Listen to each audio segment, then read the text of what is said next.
Et Paul Kagame, je l'ai connu, on a mangé ensemble et il me demandait une Vous le télécommande. racontez d'ailleurs. Il me demandait une télécommande à distance pour assassiner le président Abiyaramana. Alors on va parler du Rwanda parce que ces jours-ci sort un livre qui s'appelle Le capitaine Baril brise le silence, la tragédie du Rwanda, ses origines, ses coupables aux éditions Jean Picolec. Et vous n'y allez pas par quatre chemins, à savoir que vous prenez à rebours la thèse officielle qui veut que ce sont des extrémistes Hutus qui ont descendu, entre guillemets, l'avion du président Abiyarimana, qui était lui-même Hutu mais jugé trop modéré, pour ensuite déclencher le génocide contre les Tutsis. Pour vous, cette thèse est totalement fausse. Dites-nous pourquoi. Parce que d'abord, on n'a jamais donné le nom de ces extrémistes. On parle d'un groupe d'extrémistes. Moi, je voudrais savoir lesquels ont appuyé sur la détente. Et je suis un enquêteur, je suis un gendarme et fils de gendarme. La première question qu'on se pose, à qui profite le crime?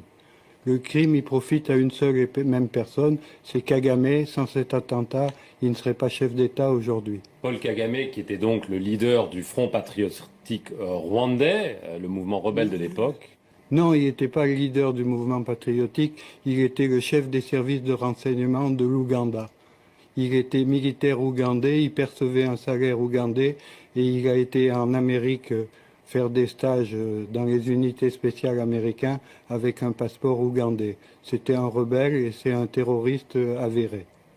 Alors, vous lancez des accusations très graves contre Paul Kagame parce que vous insinuez que c'est lui, le FPR, donc son mouvement, qui a commis cet attentat dans le but de déclencher des massacres et de prendre le pouvoir. Alors que la version la plus largement partagée, c'est que ce sont les Tutsis et donc les gens comme Paul Kagame qui ont été victimes de ce génocide. Comment est-ce que vous pouvez affirmer que c'est lui qui a tout manigancé comme ça? Revenons un peu d'histoire.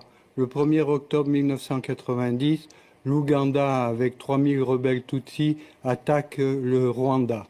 L'Ouganda, je dis bien, de Museveni, qui est complice de Kagame. La France a des accords de coopération de défense avec le Rwanda depuis 1975, signés par le président Giscard d'Estaing.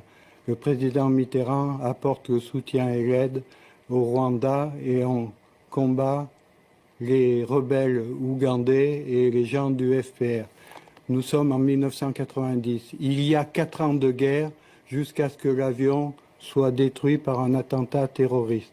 Dans cet avion, il y a 2 chefs d'État en fonction, plus l'ensemble du gouvernement du Rwanda.